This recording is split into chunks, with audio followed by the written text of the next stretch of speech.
Only mode. The time's now 1 o'clock. We'll call our meeting to order and start with the Pledge of Allegiance. I pledge allegiance to the flag of the United States of America and to the republic for which it stands, one nation, under God, indivisible, with liberty and justice for all.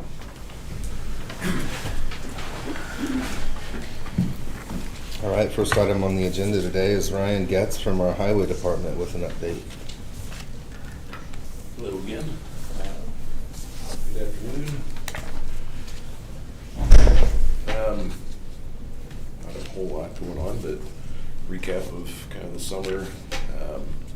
Lincoln Way West was completed with the Community Crossings grant from US 30 to the Kosciuszko County line. It's also been striped. I don't know if you've been down it, but it looks pretty good. It's smoothed out nicely, and the lines are done very well. Along the restriping, I don't know if you remember last year, our striping company had a little issue on Reber Road. We had to go back or they came out and milled off the paint.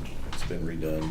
It's better than it was. Still not really what I would like, but at least the lanes are mostly the same size. That doesn't have anything to do with the Safe Streets for All funds for striping? Correct. Is it separate from that? It's completely separate. Okay. Yeah, that was redone. We didn't pay for it the first time. We're not paying for it the second time. So it's okay. Reber from 14 to 114 was done at no cost to the county. Okay. Just last week, 900 west, just south of 400 south, a couple hundred feet of it, where it would flood periodically in the springtime. I mean, there was times when it would be flooded. We had to shut the road down for a month in the spring. City of South Whitley was having one of their streets completely redone, so there was a lot of millings. We were contacted by that contractor, asked if we wanted them. So for free, we took most of the millings, about all of them, raised that portion of the road up about 2 feet, put some 73s down. 2/3 of that raising was the free millings, and then 1/3 of it was the 73s. So they're out there today putting some dirt on the edge. But if you get down that way, you can see how much that road was raised, and hopefully in the spring we won't have to have any shutdowns. Yeah, that's great. So, and to do it, dramatically reduced cost was a big plus. So, we have the sanders installed on the trucks. Salt barn is full, so we're prepared for winter. And yeah, that's all I have for the highway. Do you have any questions? No. I have none. Thank you. Had open bids this morning. Open bids. Yeah, I got most of mine put onto the spreadsheet, so That's great. everything looks pretty good. Good. Good. Thanks, Ryan. Thank you. Thank you. Next item, Dale Buuck. Good afternoon. Just a couple of updates. Some of the things EDC's working on, a lot of it's in conjunction with Redevelopment Commission. A key piece is the Niedermeyer property, which is north of 30, between 600 and 700. Wednesday, we're going in front of ask for a rezoning of that to light industrial. So we think that's a key piece as far as some of the opportunities, as I said before, that are coming across my desk from either the state or the regional partnership with some of the leads, that we need some bigger pieces of property, more than just the smaller lots we have. And also it could be, depending what, with the Governor Holcomb was here and what SDI is doing, it could be an integral piece of property maybe to help with future traffic issues. Who knows? But I think it's a pretty key piece of property for us to have, and we'll ask for rezoning on that. And a couple of the other neighbors are aware of that request. Along with some of the land that we do have and the shell building we had the property owner and the broker did have a couple of people who were pretty serious about it, but for other reasons they since moved on. So we continue to submit that building for request. Again, that building is 33,000 square feet. It's it's pretty nice. It's expandable, and it's not been completely built out. So we're hoping it can fit the needs of a variety of different clients. And then some of the other success stories. I think we're still really pleased that with the revolving loan fund we have, and the fact that the Indiana Small Business Development Center comes to our offices monthly. A lot of really good small businesses throughout the county are coming in and working with us. Real success story is Moreover. They've gone through the program and they're done, and she continues to look at other ways to expand the business both regionally and in the county. So that's nice, and working with several others on trying to help them with loans. And again, how that program works. We have a loan fund that the seed dollars for that were originally given to us a long time ago from an Okra grant, and then we just keep collecting that. We charge a very small interest. We give those loans to folks who probably couldn't get it through traditional financing, and we've done several throughout the county over the years, and it's really a fun program. And so those are just some of the things we're working on, and I might chime in a little bit on another agenda item down the list. Okay. Thank you. Yeah, thank you. Thanks. Next up is Nathan Bilger, plat approval.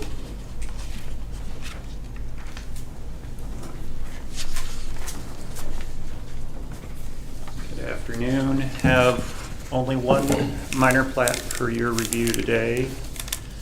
And this one is, as of last week, as of 2 weeks ago, went from being kind of a normal plat to being a bit more unusual. But what this is, Bluebell Forest Hideaway is the proposed name. One lot being platted, excuse me, 2 lots being platted, reconfiguration of some existing split off pieces and so on. Not anything too different about this. All located on South Meridian Road, a little ways south of Kaiser. This did receive Plan Commission approval at their last meeting, so it comes to you with that. The right-of-way would be dedicated on each of the 2 50-foot frontages. What's unusual in this particular case is that the current landowner unfortunately passed away here recently, and so doesn't change the nature of what's requested exactly, and so you guys can still, if you wish, proceed forward with approving it and accepting the right-of-way and so on. However, if the second page needs to be changed due to the signature block changing or even ownership, whatever, we may actually have to have you re-sign it if you approve it in order to reflect that. Oftentimes what happens, where we've had this happen before, someone will just sign it as power of attorney or something like that, but we're not certain what this will wind up being, or if it would actually proceed forward and be recorded. But again, at this point, we're treating it as normal and taking it forward for you guys to review and accept and approve. I would make a motion that we approve the request as presented. Second. Okay, I have a motion and a second. Is there any further discussion? Hearing none, I'll call for the vote. All those in favor, raise your right hand. And opposed, the same, and that passes unanimously. Thank you. I'll leave this over here for your signature after the meeting. Thank you.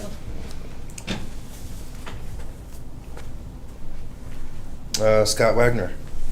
Darcy. It's me. Scott's at a conference this week, so he asked me to bring this contract. So I know that you guys have signed some of the Health First Indiana contracts. The only one that we've received back since your last meeting was from Bowen Health. Okay. So we're just requesting signature for that. And Yeah. their budget's attached to the back of it. That's all I have. Any questions for Darcy? Again, this is they're named to be one of our partners with the Health First Indiana funds, and Scott has discussed what would be required of them, and they were agreeable, and so they'll be in receipt of, and I don't remember the exact number for them. 50,000. 50,000. You want to see this Only a spot No, for him to I've sign. already seen it. So how would you like to move forward? I would move to approve the request as presented. Second. Okay, I have a motion and a second. Any further discussion? Hearing none, I'll call for the vote. All those in favor, raise your right hand. Opposed, the same, and that passes unanimously. I'm not gonna sign. Thanks. Thank you. Thank you.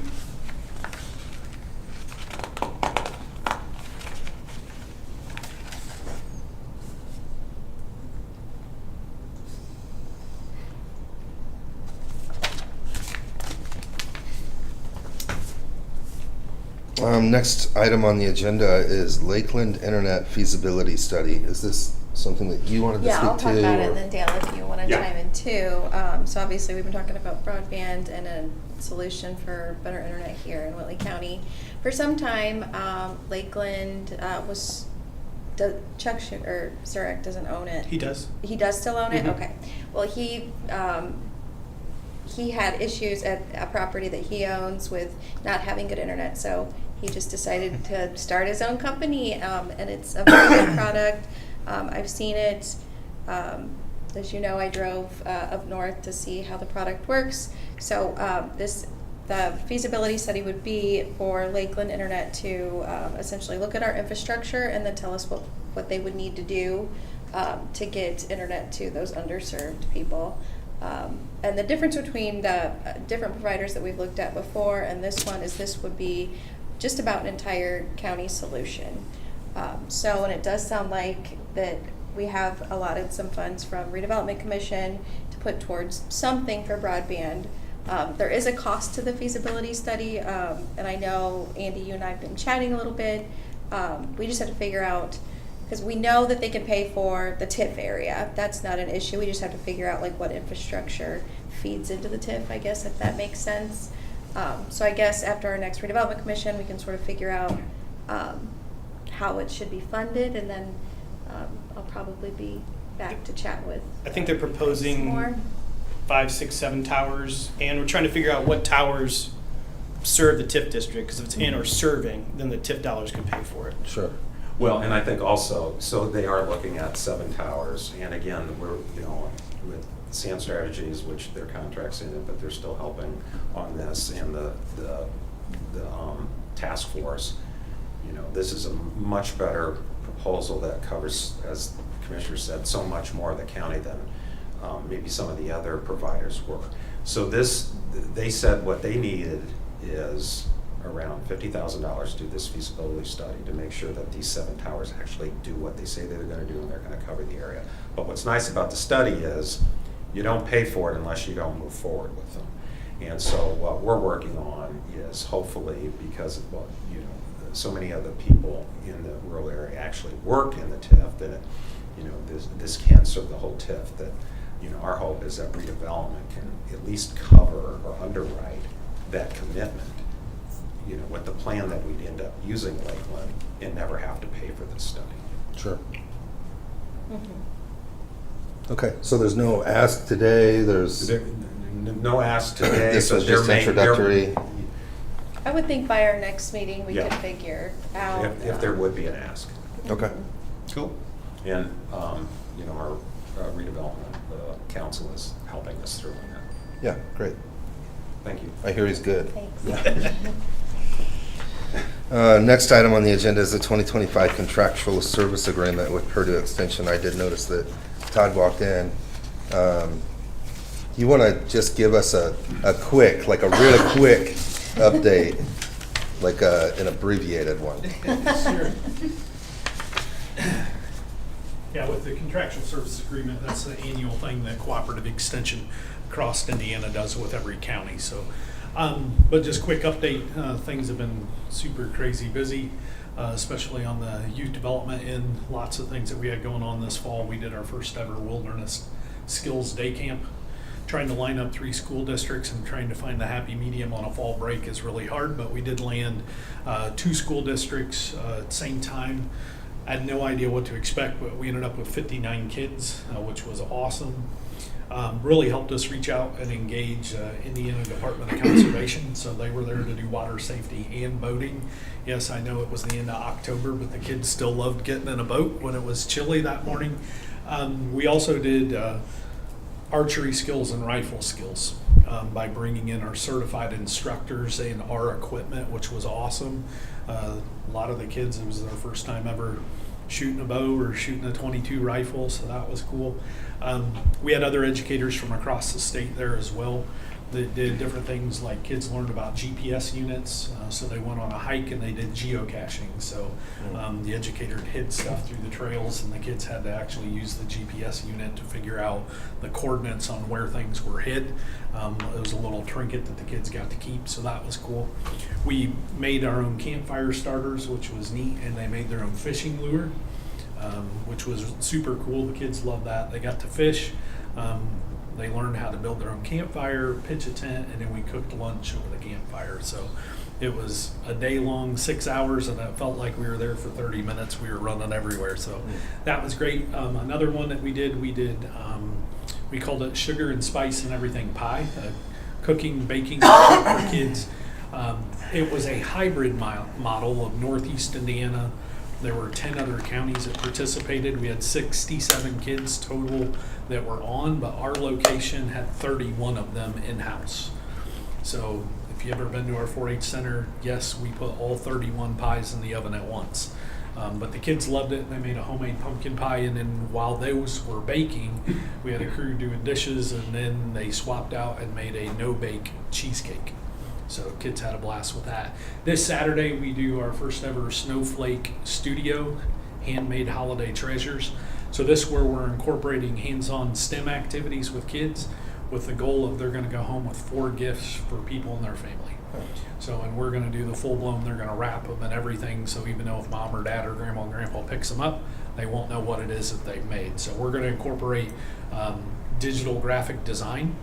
Kids are gonna make their own keychain for someone. It's a wooden keychain. We're going to upload that to our laser engraver, and it's going to be engraved. We're also going to do customized sock hats that have a leather patch on them, so they're going to be able to again use graphic design to do that and put those in the laser engraver. Then we're going to incorporate some agri-science. We're going to talk about soybeans and the uses of soybeans, and then we're going to use soy wax and melt that down, and the kids are going to make their own fragrant candle to take home.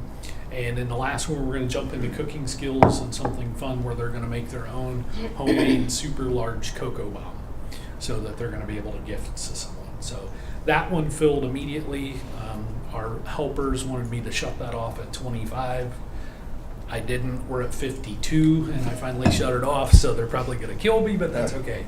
And then our other one coming up right before the holidays is our Season of Wonder Holiday Fair that we started for the first time ever last year, where we have 6 fun holiday contests that kids can enter making stuff at home, whether it's a Christmas ornament or decorating Christmas cookies or a gingerbread house, and kids get to enter those, and we'll have that at the 4-H Center.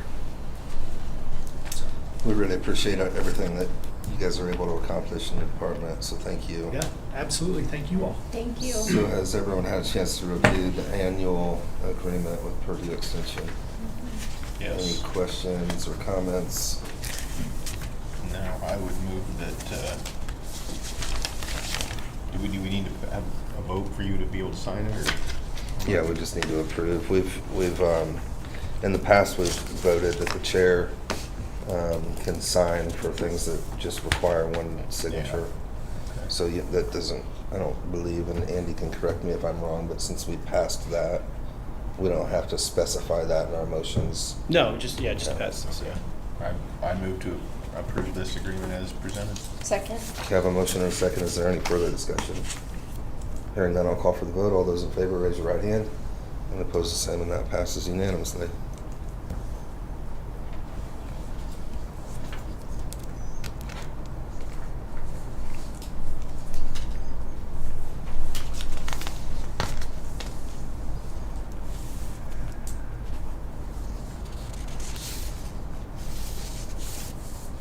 I can fill that in later if you need me to.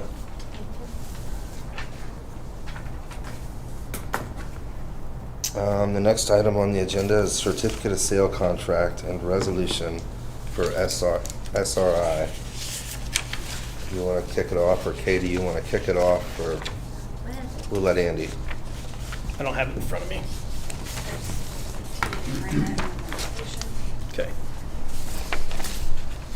Yeah, I mean, this is all prepared through your third-party company, SRI. We just made some changes to the resolution. Other than that, all the paperwork looked good. And that resolution number would be 2024-18.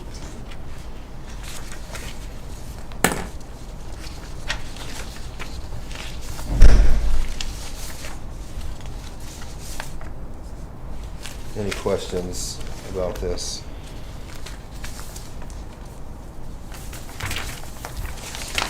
20 total properties. Yeah.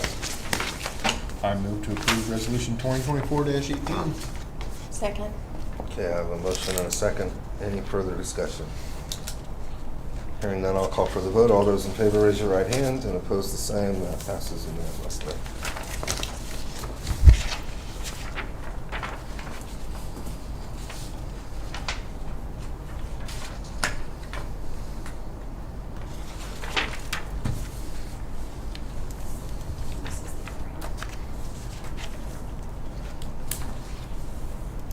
Agreement need to be approved in a separate motion?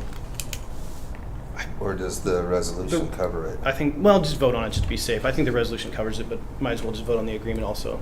Okay, so along with the resolution for Commissioner Sale, we have an agreement with SRI that we'll need to approve. I'll make a motion that we approve the SRI agreement. Second. I have a motion and a second. I'll call for the vote. All those in favor, raise your right hand. Opposed, the same, and that passes unanimously.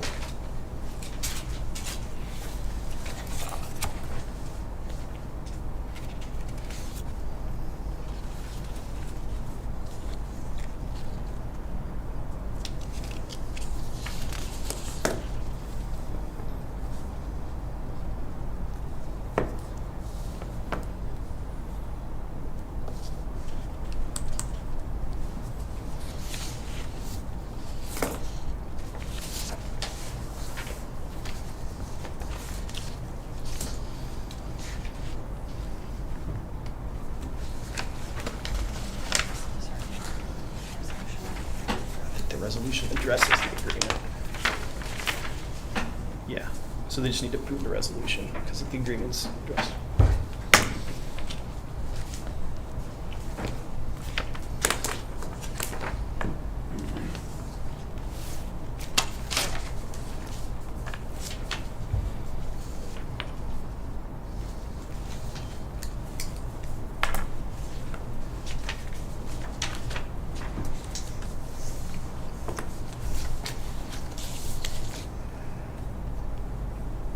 I never wrote in the date.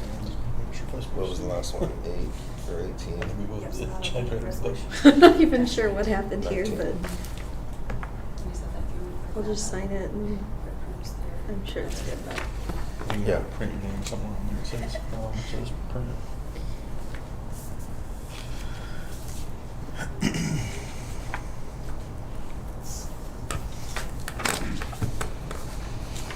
Okay, the next item on the agenda is transfer of jail property and jail agreement. And I'm not sure that we've introduced this publicly yet, so I'll take a stab at it.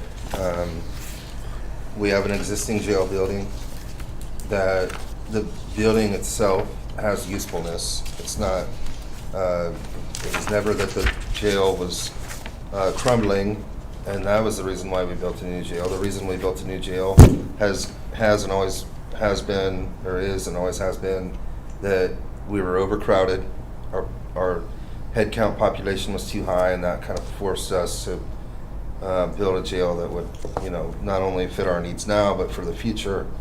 So we had this building, and as we wrestled with what to do with it, we engaged the city of Columbia City and asked them if they had any interest in the building.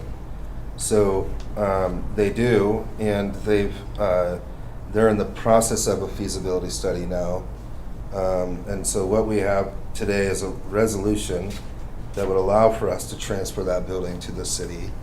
And in the agreement that accompanies the resolution, there is language that if the city then decides that they're not going to move forward, it just transfers back to the county. Right, they can So- terminate the agreement. It's Yeah. like a due diligence period. Right. Yeah. So That's what the resolution allows for and the accompanying agreement. And I know you guys have that.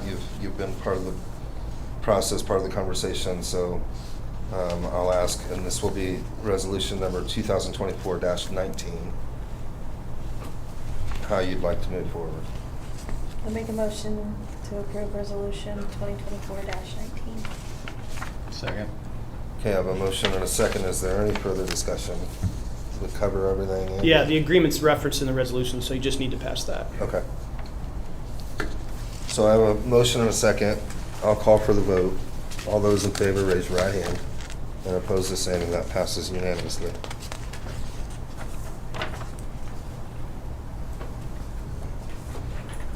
Chad, I'm feeling really ill all of a sudden. Oh, yeah. So I'm gonna Yeah, step go. out now that you're done with my business. Yep, sounds good. My temperature just changed like Yeah. 5 degrees. I hope you feel better. Yeah, I hope you're Yeah. okay. That was a cough on Dale on the way out.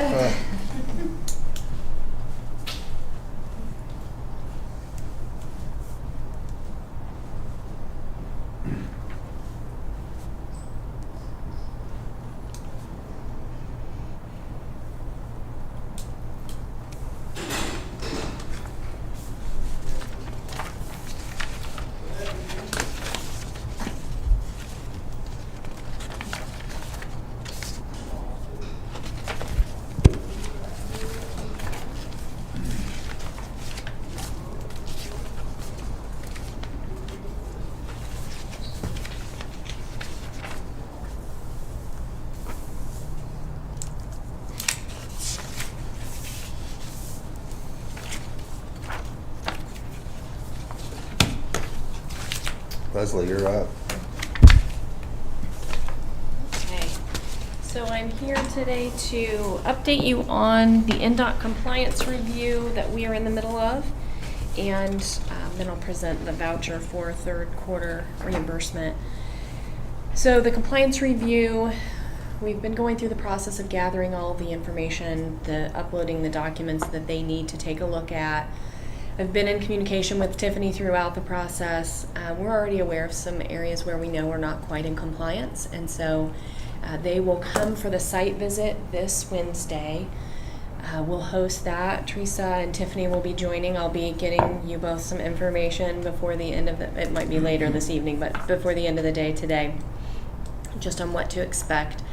But I'm excited to have the opportunity to really sit down and pick their brain on some things so that we know how much flexibility we have with some of our policies that we know are not quite where they need to be. We've already made some changes in some financial policies, but particularly our procurement policy we know is out of compliance as it sits currently. That's actually a policy that is signed by the commissioners. So I'm hoping that you'll see me at the next meeting with an updated procurement policy for review and for discussion as well. But in the meantime, we feel good about where we are. We know there are some areas where we need to do some work, but just really looking forward to learning more about what recommendations they have for us so that we can ensure that we're remaining compliant in all areas. So, and then today I just have the standard claim form that we have every quarter. For discussion and for signature.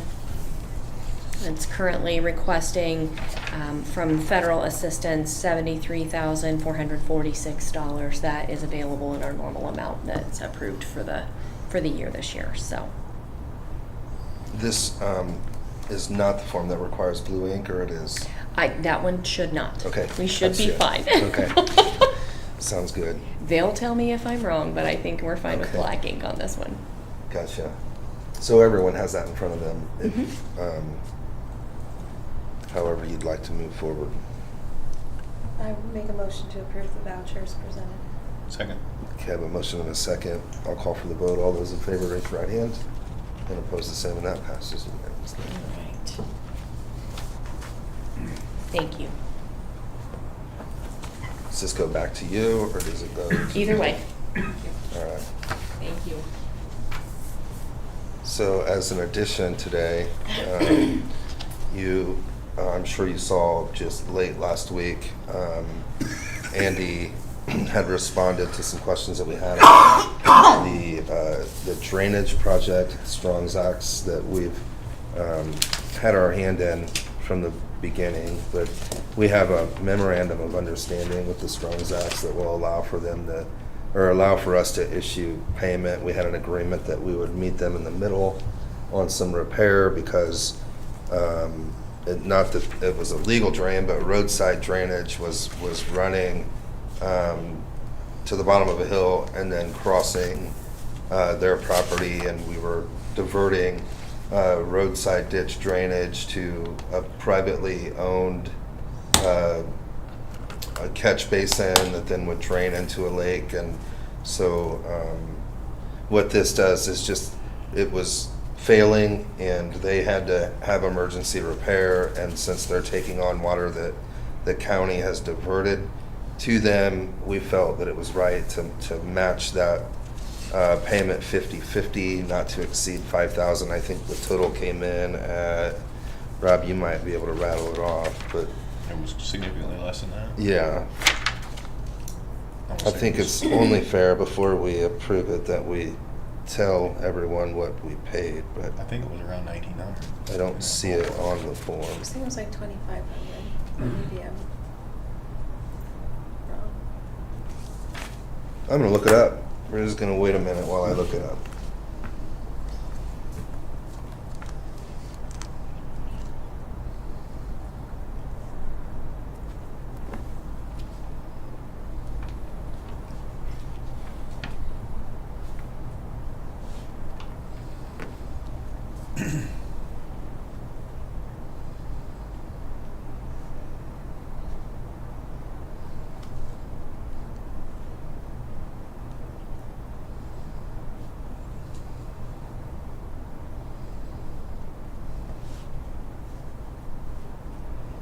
So the total cost of the project was $3,545.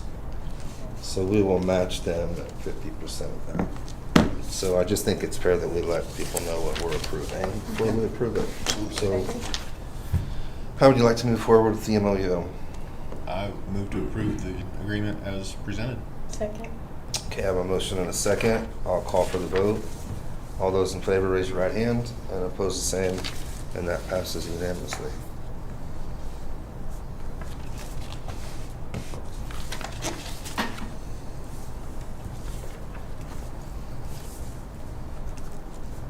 While we're signing, we do have a facility request.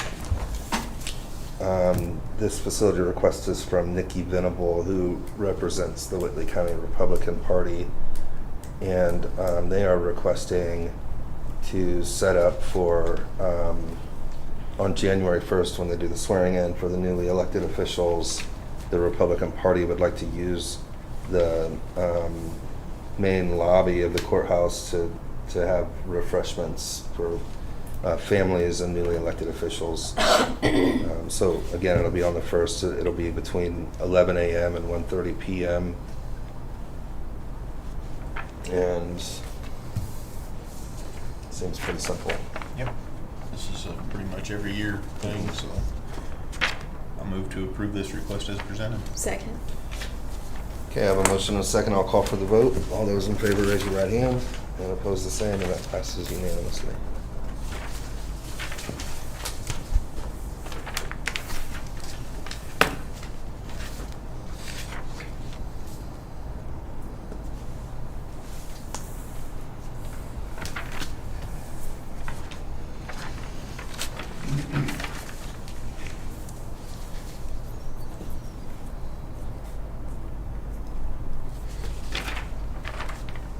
Next item on the agenda is payroll and accounts payable claims approval. I had a chance to go up and look at those. Everything seemed to be in order. I would move that we approve payroll. Second. Okay, I have a motion and a second to approve payroll. I'll call for the vote. All those in favor, raise your right hand. And that motion carries unanimously. Accounts payable. Those were also in order. I would move that we approve accounts payable. Second. I have a motion and a second to approve accounts payable. I'll call for the vote. All those in favor, raise your right hand. And again, that motion carries unanimously.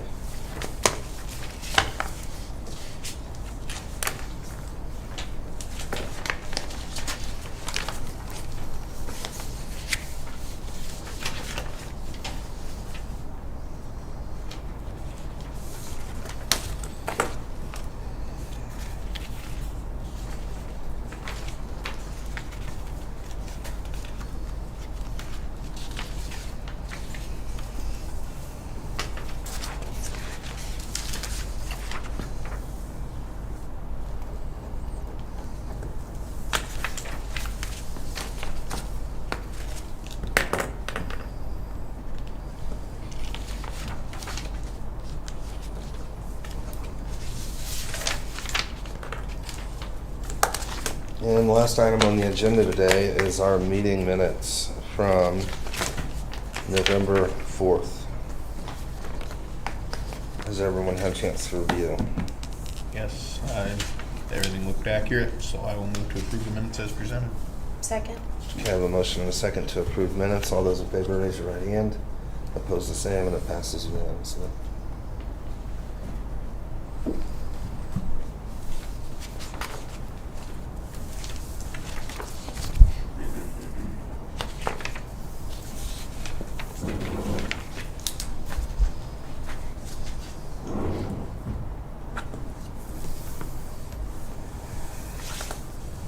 At this time, I'll open up for public comment. If anyone here today would like to come forward and speak, now's your time.